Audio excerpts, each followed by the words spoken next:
Hey guys, how is everybody doing? This is Neil. Thank you for stopping by once again.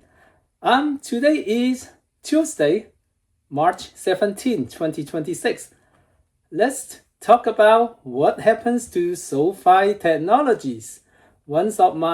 Actually is my largest holding, 19%, almost 19% of my portfolio for my two biggest accounts. Today, we will talk about what Shortseller muddy water allegation is for SoFi technology or against SoFi technologies. Then, second thing, we will talk about what kind of rule does SoFi has to abide by as a bank with a real USA bank charter. Third, we will look at other hot companies which have received allegations by short sellers in the recent past and how their stocks have been doing as of late. Fourth, we will discuss which are the most famous short sellers in the United States, and then we may be able to get to know them a little bit more. All right, let's start, people. SoFi Technologies, right? So let's take a look at today's. In the morning, it does try to trend up just like the rest of the market did. And suddenly the some people seem to have knowledge before the allegation was exposed later in the day, and then there was a sudden drop to 1644. And then what happened? Why afterward it was gaining momentum and back up to 1750-ish? Why? Because after the allegation came out, CEO Anthony Noto did buy the dip at 1650-ish. Okay, so Anthony Noto, which is the CEO of SoFi Technology, he bought 500,000 more equivalent of USD, and he bought more at the dip 1655. Guess what? Remember what I said? Few weeks ago, we had to wait for signals to buy back SoFi stocks. So when SoFi dropped from 30 plus to around $23, $24 per share, I advised my uncles and my family members not to buy SoFi stock yet. We had to wait for signals. The VIX index was only 20 plus and minus at that time, several weeks ago. We had to wait for it to reach 30. That was the first signal I was waiting for. Second signal is for the one who want to sell are almost done selling. We have to wait for sellers to exhaust.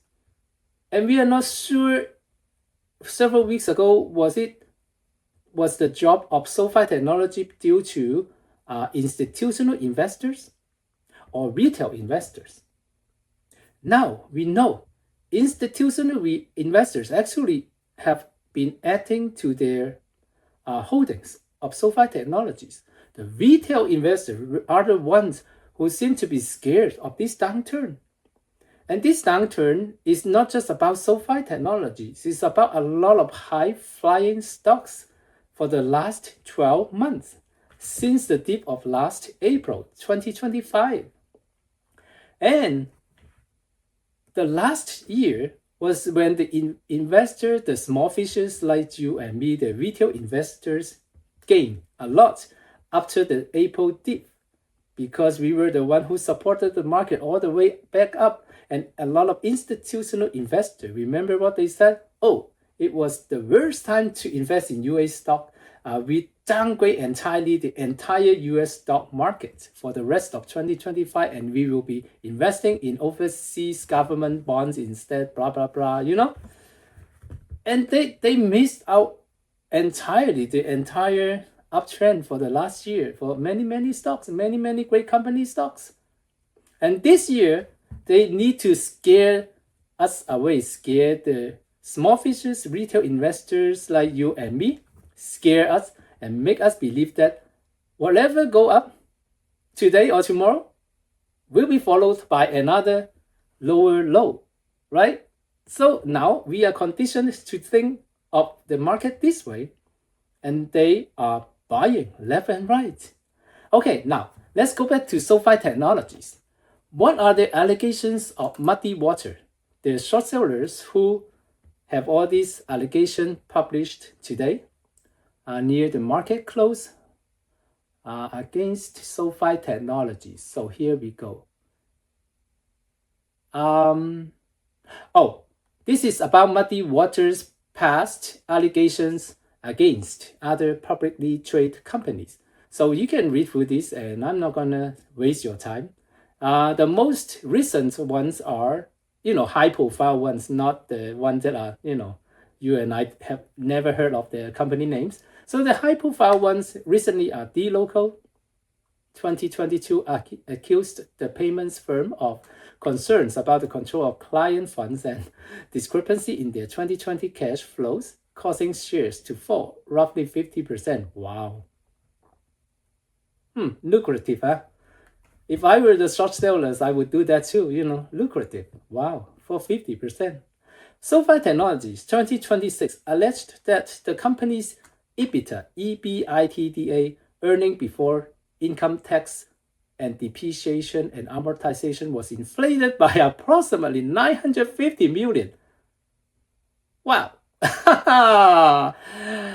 What is SoFi? SoFi is a chartered bank with a bank charter. And we will talk about what it means. Okay, remember that. Through manipulated charge-off rates and end-run skill of balance sheet structures. Okay. Oh, boys, I'm so sorry. I have to laugh at this one. Okay. Based on March 2026 report, activist short seller Muddy Waters Research has leveled several serious allegations against SoFi Technologies, accusing the company of inflating its financial results, using aggressive accounting practices, and misleading investors. Okay, the core allegations from Muddy Water include inflated financial metrics. Muddy Water alleged that SoFi's reported EBITDA of 1.054 billion was inflated by approximately 950 million. And remember what I just said, SoFi has a bank charter, and we will come back to the reason why. Manipulated charge-off rates. The firm claims SoFi manipulates its personal loan charge-off rates, calculating them at around 6.1%, which is significantly higher than 2.89% reported by the company. Now, the charge-off rate is when the loan are more than 90 days delinquent. Some bank already think of it as, oh, this account need to be charged off. But some banks are more lenient. Oh, let's give 30 more days for this member and see if he could pay back at least some of the loan, and we don't have to charge off right away. So it is it's just a matter of your personal preference as a financial institution. So whether you want to charge off early or you want to charge off later, as long as you are within the very strict bank rules in the United States, you are not breaking any laws. You are entirely legally to do that, whatever you deem appropriate for your financial institutions. So, and that is one thing we will talk about what bank charters means for SoFi Technologies. So, unrecorded borrowings. Wow. The report identified at least 312 million in apparent unrecorded debt, alleging that SoFi uses off-balance sheet lending structure that treats borrowing proceeds as revenue. Abuse of sales recognition. Muddy Water alleged that SoFi loan platform business is a disguised borrowing mechanism wet fund forward flow transactions that does not meet the criteria for sale recognition under accounting standards. And banks actually have to follow the most stringent accounting standards in the United States as bank chartered. Bank chartered. Remember that word.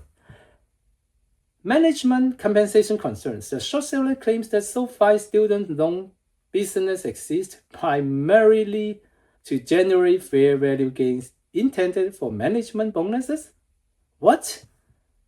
All over the years when the interest rates were so high, SoFi reported negative EBITDA, negative earnings. Did they ever have the intention to delay all this profit? And all over the years, they have been doing so many financial reports. When they reported negative earnings, no short sellers were interested in SoFi Technologies, and now they have been reporting positive earnings, and all of a sudden, short sellers want to take advantage. When the market sentiment is low for SoFi Technologies, interesting, and that management has engaged in stock equivalent sales while publicly claiming not to have sold shares. What? The management has not said anything like that. As a matter of fact, right, we have had two recent dilution for shareholders of SoFi Technologies when the company needed to go to the secondary market and make new offering to have new capital to pay down interest cost and to improve the cost structures for funding future loans. So it is quite interesting. Reverse pump and dump. So Muddy Water characterized these practices as reverse dump and pump scheme aimed at manipulating the company's valuation. Okay, now let's talk about what kind of bank rules the USA banks need to follow. I asked AI. Actually, I can actually go to the correct governmental website and pull out all the information, but however, I'm really short of time. So I asked AI's help. Yes, banks in the USA are heavily regulated at both federal and state levels to ensure safety, soundness, and consumer protection. The primary regulations include the Federal Reserve, the Office of the Comptroller of the Currency, OCC, the Federal Deposit Insurance Corporation, FDIC, and the Consumer Financial Protection Bureau, CFPB. So you have these many government entities to monitor the financial reporting of banks. Key aspects of US bank regulation. So what are the stringent rules which chartered banks in the United States have to follow closely and flawlessly? Multiple regulators. Banks often have more than one regulator depending on their charter, national versus state. And SoFi is a national chartered bank, not state chartered. So they have to follow different governmental entities' rules. And memberships in the Federal Reserve System. Safety and soundness. Regulators monitor bank capital levels, liquidity, and risk management practices.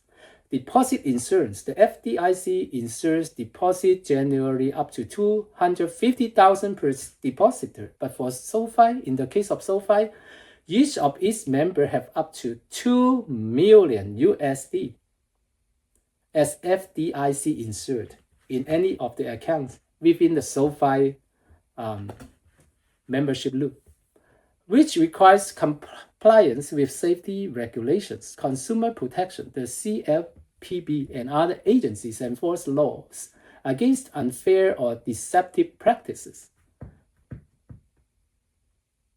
Supervision. Bank examiner conduct regular on-site examinations to ensure compliance. Primary regulation bodies, OCC, charters and supervises national banks. Federal Reserve supervises state-chartered banks that are members of the system and bank holding companies. FDIC supervises state-chartered banks that are not members of the Federal Reserve. State agencies supervise state-chartered banks, often in conjunction with the FDIC or Federal Reserve. So, now we move on to how banks may report their charge-offs. Banks manage charge-offs by classifying accounts as uncollectible losses after 120 to 180 days. So it is not a given that each bank has to report charge-off on the 121st day, right? Or 181st day. So it's up to them. There is some room for maneuver, right? And it is all legal. So you can have maybe 10% charge-off rate at 121st day, or just 1% charge-off rate at 181 days, or vice versa. So not typically 90 of non-payment. Oh, I have to have this 90 here when I ask the question. Otherwise, it will not give me the correct answer. I don't know why. It will skip everything down underneath here. Okay, they move this account off their active books to satisfy accounting rules. They actually do this to satisfy accounting rules. Often selling the debt to third-party collectors or hiring agencies, which ruins credit score for up to 7 years. And SoFi could actually sell part of the loans portfolios to other investment companies who are interested in going after all those people who hold those debts. They are investing institutions who do that. And they may be interested to buy part of the loan portfolio of SoFi. Because SoFi, what happened is the underwriting of loans is so efficient and so dependable that their charge-off rates are so low. They are a company who goes after debtors, and they like to buy loans of SoFi's accounts because they trust SoFi more than they trust other banks such as Wells Fargo's or Bank of America, as their underwriting are less reliable. Yeah. And it's a mutual relationship. Someone wants to buy you part of your portfolio, loan portfolio, and SoFi wants to sell it to you. It's a mutual relationship. It's not something that SoFi say, hey, I'm gonna pay you. Can you buy it some portions of my loan? Please, I'm gonna pay you under the table. No, it's not like that, right? So accounting action, a charge-off is primarily an internal bookkeeping entry where the bank declares the debt a loss. They often sell this bad debt to third-party debt buyers for a small percentage of the value or hire collection agencies. Impact on debtor, the original account is closed, reported to credit bureaus as a charge-off, often with a zero balance, and debt collection efforts start either from the original creditor or the new owner of the debt. See? Collection efforts, even after charge-off, the debt remains valid, and the borrower is still legally required to pay it, with interest sometimes continuing to accrue, right? Accrue, yeah.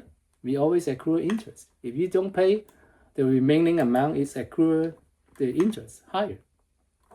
What are the other, now next thing we will take a look at is what are the other high-flying companies which have been specifically targeted by short sellers and how their stocks have been performing since. First company is AppLovin, has been heavily targeted by multiple short sellers reports in 2025. Multiple short sellers, not just one. And SoFi now is just one. And early 2026, alleging fraudulent ad practices, illegal data collection, and money laundering. These reports include from Capital Watch and Fuzzy Panda Research, caused significant stock volatility and prompted investigations into the company's AI-driven ad tech, which AppLovin has vehemently denied. Okay, so these are the things that you can read yourself, and I'm not gonna go through everything because your time is very important. So, but as of late, well, a lot of these allegations I remember when I held stock of AppLovin last year. It was there were one short seller saying something, I forgot what it was. But then, see, as of March 2026, despite these challenges, analysts still see high upside potential with price target ranging from 340 to 860. And how has AppLovin stock been doing? Let's see. 1 year since the allegations, right? And this is the current market slump, so it is not entirely related to short sellers reports, okay? But when there was short seller report by about September, the company did go down.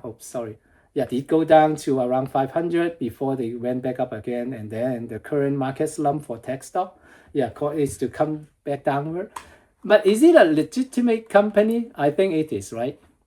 And look, the phenomenal growth.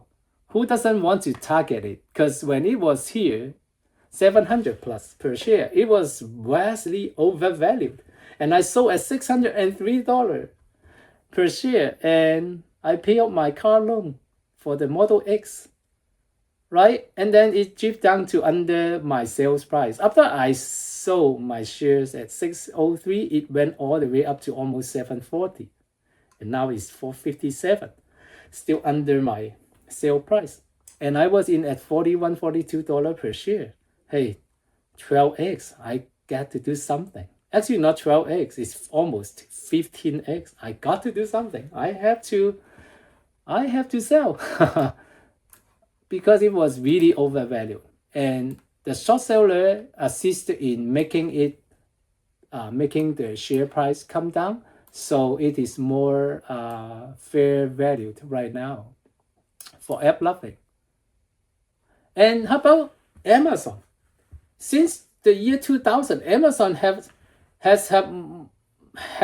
had past perfect tense, had more than, I would say, 10 to 15 short sellers allegations. Oh man, Amazon was one of the most short stocks of our time. Oh my goodness, all these allegations. And Tesla too, right?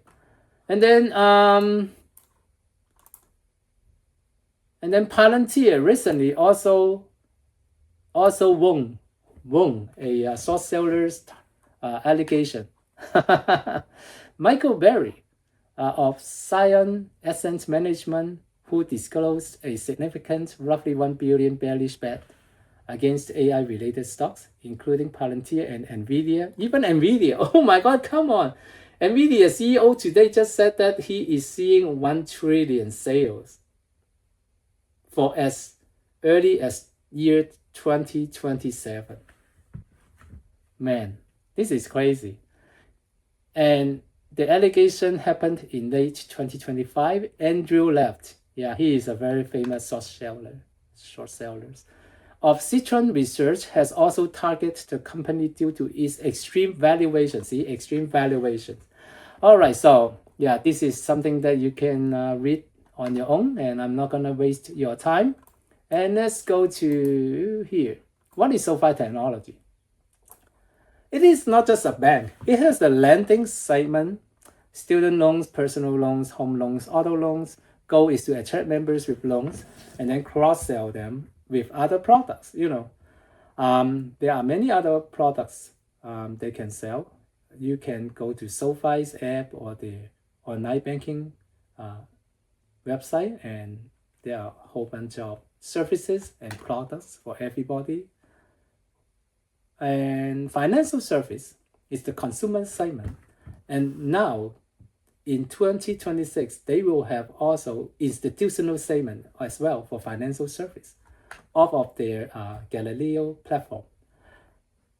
Banking, SoFi checking and saving accounts with debit cards and direct deposit. Investing, SoFi Invest, brokerage, robo-advising, crypto trading, ETFs, private funds, including private companies now.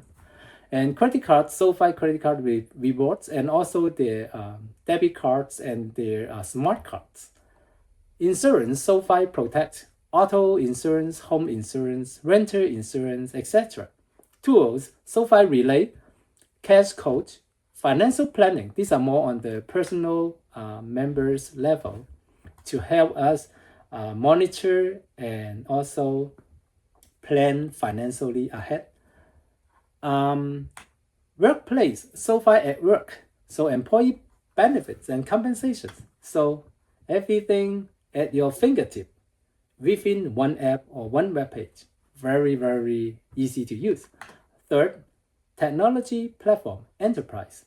Galileo, a payment platform for other companies to offer financial products. And recently, they are using SoFi USD, their stable coin. And then they are partnering with MasterCard to make global financial payments seamless, fast, and safe. And also cost effective. Technisys, a cloud-native core banking platform licensed to financial institutions. This is similar to AWS of Amazon. And then the goal is to provide banking infrastructure to non-financial and financial companies. Okay, so this is SoFi. So in terms of if I'm worried, no, not at all, not at all. And as long as we are not holding the shares of this company, the trade desk, OMG, the trade desk is different. Why the short sellers are not targeting this company, even though this company have so many issues? The reason being, they are already going down. And the short sellers are already winning. They don't even have to say anything. They don't have to publish any of the internal report. And they are already winning. So there's no incentive for the short sellers to publicize any of the internal findings, real or not. So they're already winning. This company, the trade desk, they do not have control of the advertising slots. They do not have control of the data of their clients as well, versus SoFi. The members' data becomes SoFi's asset. The same way how all the shoppers who shop at Amazon.com and use Amazon apps for their purchases, all these data points, right, become the assets of Amazon. Amazon, SoFi, Netflix, even Disney, these are big data companies. A company with no big data, no control of how to use the data, no knowledge of how to use the data set, those companies have no real values. SoFi is a big data company with AI-driven workflows and results, a huge AI-driven big data company in the making. At least it is what I believe. And Anthony Noto, did he shy away of supporting SoFi? No. He just bought the dip today after the short sellers allegation. He bought under 1660 per share. And last week, he just spent another 1 million USD and bought at around $1788 per share on average. What kind of CEO who do not overpromise, who always underpromise, but always over-delivers? What kind of CEO? Like Anthony Noto. Well, if you do not believe in SoFi, if you are afraid because of what short sellers say today, you are also legit. You are young to the investment scene especially for long-term investments. I have 27 years of experience. Am I scared by these short sellers allegations? No, I do my own personal research. But nothing that I'm saying today is financial advice to you. You must do your own due diligence as well. I'm Leo. Thank you for stopping by. Have a wonderful evening. Thank you, everybody. Short sellers. Oh boy.